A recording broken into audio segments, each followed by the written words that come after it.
Welcome to the Deep Dive, your shortcut to being well-informed. Today, we're plunging headfirst into the world of high-intensity fitness, specifically CrossFit. Ah, yes, CrossFit. It's a phenomenon that swept the globe, drawing millions in with its intense, varied workouts and that incredibly strong, almost magnetic community feel. Definitely see that. You see the grit, the camaraderie, the incredible transformations. But with all that physical demand, and let's be honest, competitive spirit, a crucial question often surfaces. What's the actual physical cost? The injury question. Exactly. What are the injury patterns? So we're taking a deep dive into an important piece of research that sheds a bright light on this. We're unpacking a study titled Epidemiology and Risk Factors of CrossFit-Related Injuries, a cross-sectional study among athletes in the Czech Republic. That's a really specific and useful focus. It is. And just for full transparency, this article was published in the Journal of Sports Science and Medicine. That's volume 24, pages 739 to 746, back in 2025. And the authors are Petr Schlegel, Kateřina Stuchlíková, and Bohouš Cabrnoch. Right. And our mission today really is to distill the most critical insights from this rigorous research. We want to offer you a clear, science-backed understanding of CrossFit injury patterns, and importantly, their associated risk factors. Not just the what, but the why. Precisely. Why they matter deeply for anyone involved in, or maybe even just considering, high-intensity functional training like this. You should walk away with a truly well-informed perspective, grounded in the latest science. Okay, perfect. Before we dive into the nitty-gritty of injuries, let's quickly set the stage. For anyone who might be new to CrossFit or, just needs a refresher, what exactly is it and what makes it such a physical beast? That's a great starting point because understanding CrossFit's nature is, it's key to understanding its injury profile. The study itself, it defines it as a high-intensity functional training program. High-intensity functional training. Okay. Yeah. So think about it. Yeah. You're combining elements from Olympic weightlifting like snatches and cleans, gymnastics, pull-ups, handstands, and pure aerobic stuff like running or rowing. All mashed together. Exactly. All thrown together into constantly varied workouts of the day, or WODs as they call them. And these sessions, they're often short, maybe just 5 to 20 minutes of intense effort, frequently performed at near maximal heart rate. Wow. So this cocktail, it challenges nearly every fitness domain simultaneously. Strength, power, endurance, flexibility, coordination, and as you mentioned, that global growth. Yeah. Over 10,000 affiliated gyms worldwide. It's largely fueled by this unique, often competitive, but incredibly supportive group training vibe. It's a powerful motivator for sure. That community aspect definitely pulls people in. But sometimes I wonder if that competitive environment, while motivating, also pushes people maybe past their limits. Yeah, that's a really interesting point. It's something that might come up when we talk risk factors. Could be. But for now, how did this particular study go about investigating injuries, especially in the Czech Republic context? Right. So the way they gathered this data is really key here. The researchers, they used a cross-sectional online survey, and they specifically targeted athletes within the Czech Republic. Okay, online survey. Got it. And to make sure the data was relevant, they set clear criteria. Participants had to be at least 18, they had to have consistently practiced CrossFit for at least 6 months straight, and be active members of an officially licensed CrossFit affiliate. So, committed participants. Exactly, not just drop-ins. They collected data over 3 months, Jan to March 2025, from a pretty good sample size. 456 athletes, that was 214 men and 242 women. Okay. And crucially, their definition of an injury was any musculoskeletal complaint. So muscles, joints, bones sustained during CrossFit training that either restricted their training or actually made them seek medical attention. So not just a little soreness, something that actually interfered. Right. And this emphasis on a specific national context, the Czech Republic, is important. The study points out that CrossFit practices and maybe even coaching styles can actually vary quite a bit globally. So this kind of localized research is particularly valuable. Makes sense. Okay, so we've got this picture. Intense, varied training, strong community, solid study method. Now let's get right into the headline findings. What's the prevalence? How common are injuries among these CrossFit athletes in the Czech Republic? Looking at the data, the core statistic, it kind of jumps out, 36.4%. So over a third of all participants reported at least one injury in the past 6 months. 36%. Wow, that's quite high. It is significant. And what's particularly insightful is that the study found no significant difference in the overall injury occurrence between men and women. Really? Okay, that's interesting. Yeah. It suggests that Broadly speaking, the baseline risk of experiencing an injury is comparable for both sexes within this group. Nearly 1 in 3 athletes had something happen. Okay, so over a third reported an injury. But were these just like minor aches and pains, or did these injuries really hit them where it hurts, impacting their training, their daily life? That's a critical distinction. And no, these weren't just fleeting discomforts. The impact on their training and daily life was quite significant for those who got injured. Get this, a staggering 75.3% of those injured had to actually interrupt their training. 3/4 had to stop. Yep. And almost as many, 74.7%, had to modify their routines because of the injury. Now, the most common interruption period was relatively short, between 1 day and 1 week. That was about 52.4% of cases. Okay, so mostly short term. Mostly. But, and this is really important, it's a substantial portion, nearly a quarter of injured athletes needed more than 3 months to either fully recover or significantly modify their training. More than 3 months. That points to some serious issues. It does. It suggests some were dealing with more severe or persistent problems. And furthermore, 60.2% sought professional help after their injury. Physiotherapy was the main one, sought by 63.4% of those who looked for help. Makes sense, physio. Yeah. So these figures, they truly highlight a substantial disruption.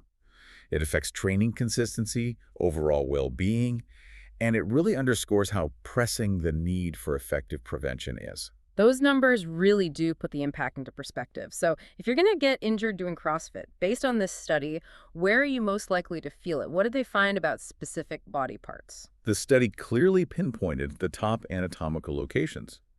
The most frequently injured area was the spine, accounting for 30.7% of injuries. The spine, okay. That's concerning. It is, followed very closely by the shoulder at 28.3% and then the palm at 14.5%. Hand tears and things. Yeah, I can picture that. What's intriguing here, though, goes back to the sex difference or lack thereof overall.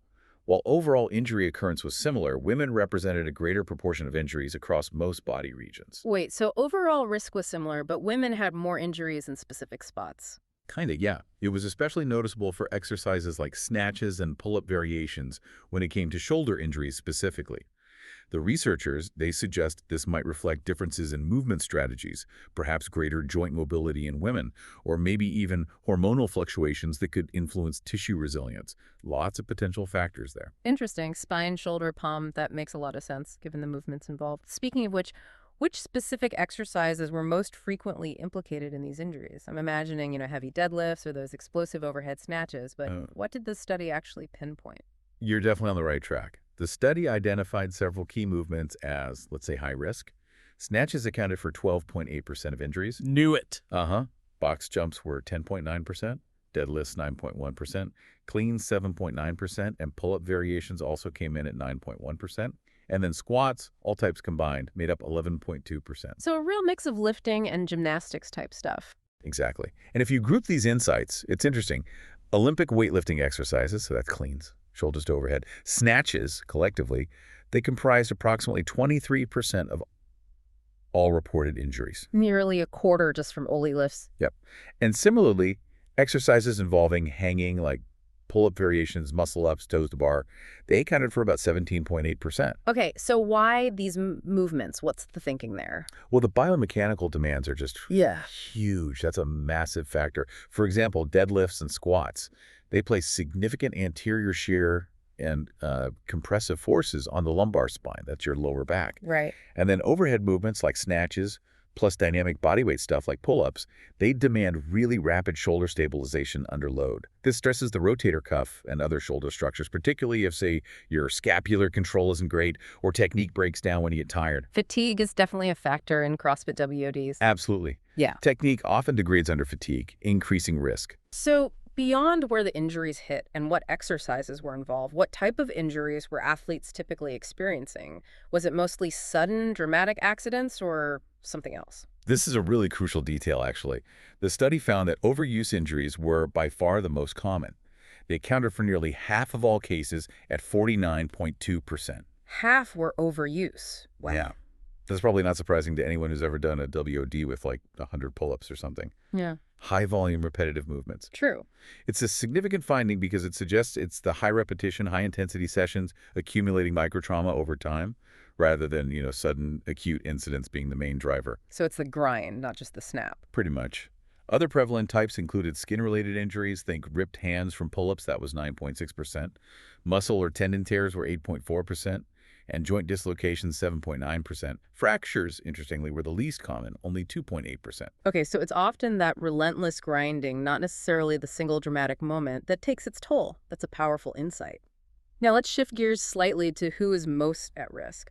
The study identified some significant predictors using logistic regression analysis.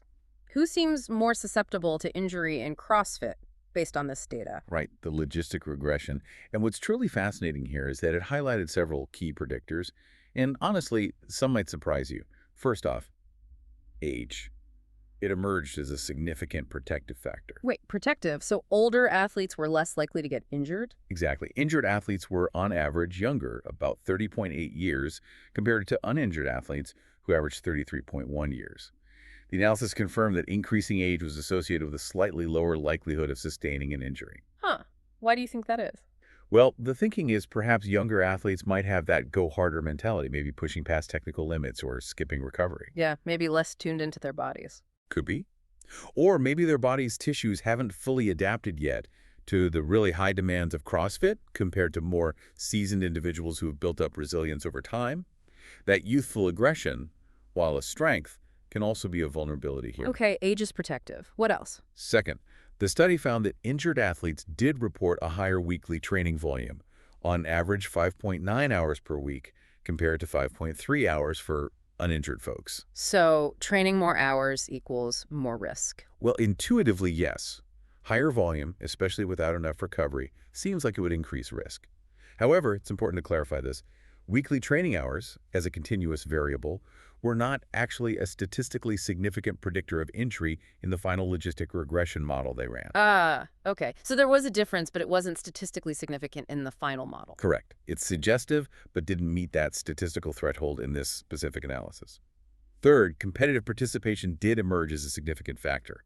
Respondents who did not participate in competitions had a significantly lower probability of injury compared to those who did. Right, that connects back to what I was wondering earlier about the competitive push. Exactly. It strongly implies that competitive athletes face a higher injury risk. Maybe it's the psychological pressure to perform at higher intensities, attempt complex lifts maybe slightly beyond their skill level, or push through minor aches they shouldn't. Makes sense. Anything else? Lastly, while it also wasn't statistically significant in the final model, there was a marginal trend suggesting a protective effect of greater CrossFit experience. Some more experience helps, probably. Seems likely. More experienced athletes often have better developed tissue resilience, better neuromuscular control, maybe better self-regulation skills. They know when to push and when to back off, managing loads more safely. But again, it's crucial to reiterate. Sex, overall lengths of experience, and weekly training hours were not statistically significant predictors in this particular regression model, despite some differences you might see in the raw averages. Fascinating. So younger, more competitive athletes seem generally more vulnerable, while age and perhaps experience offer some protection. But like any good scientific inquiry, every study has its limits, right? What are some of the limitations we should be aware of when interpreting these findings? Absolutely. That's a critical question for any research. Yeah. And the study authors were open about this. Primarily, it was a self-reported cross-sectional online survey. Meaning people remembering things from the past. Exactly. So the data could be subject to recall bias. Maybe participants don't remember every little thing accurately, or perhaps they underreport minor injuries that didn't need a doctor visit. Okay. Also, some questions allowed for open-ended responses. Now, that gives rich detail, but participants might not have accurately classified their type of injury without a formal clinical assessment by, say, a doctor or physio. That could introduce some variability. Right. Someone might call a strain a tear, or vice versa. Precisely. So, to build on this, future research really should aim for longitudinal designs following people over time, and maybe use objective injury assessments to track when injuries happen and how they progress. More detailed biomechanical analysis and tracking training load more precisely would also help refine our understanding and, ultimately, prevention strategies. All very important caveats to keep in mind. Okay, so with all that we've discussed, let's bring it together. What does this all mean for you, the listener, whether you're a seasoned CrossFitter or maybe someone just considering starting? This deep dive into the Czech study really highlighted some crucial points. Absolutely. To just quickly recap the really top-level findings, Injuries are relatively common, right? Over a third reported one in the past 6 months, with no significant overall difference between men and women. Spine, shoulder, palm were hot spots. Yep, those were the most affected areas, often linked to the high biomechanical demands of Olympic lifts and those hanging movements. We saw that younger age and competitive participation seem to be key risk factors, while increasing age and perhaps greater experience appears somewhat protective. And crucially, these aren't just little bumps. No, crucially, most injuries disrupt training, and a significant chunk require pretty extended recovery periods. These aren't minor incidents for many. They're seriously impacting athletes' consistency and well-being. So the big takeaway here isn't about scaring anyone away from CrossFit, right? It's about empowering them with knowledge so they can train smarter, train safer. What practical message should our listener carry forward from this study? I think the key practical implication here is the absolute critical importance of targeted prevention strategies. This means really prioritizing proper, intelligent warm-ups, focusing relentlessly on progressive skill development. Don't rush the complex stuff. Master the basics first. Exactly. Smartly managing your training load so you're not constantly redlining, and ensuring appropriate scaling of exercises to match your individual ability, not just what the person next to you is doing or what your ego wants. Good point. And maybe above all, an unwavering emphasis on excellent movement quality. Consider how balancing that incredible intensity and community spirit of CrossFit with smart, progressive training. Well, it isn't just about avoiding injury today, but about truly optimizing your long-term fitness journey. It's about ensuring sustainable, healthy participation for years to come. Longevity in the sport, not just chasing today's WOD score. Fantastic advice that really brings it all home. For those of you who, like us, love to dig even deeper into the scientific evidence, we definitely encourage you to read the full research article. Yeah, definitely worth a read. Again, it's titled Epidemiology and Risk Factors of CrossFit-Related Injuries, a cross-sectional study among athletes in the Czech Republic. You can find it from Petr Schlegel, Kateřina Stuchlíková, and Bohouš Cabrnoch in the Journal of Sports Science and Medicine.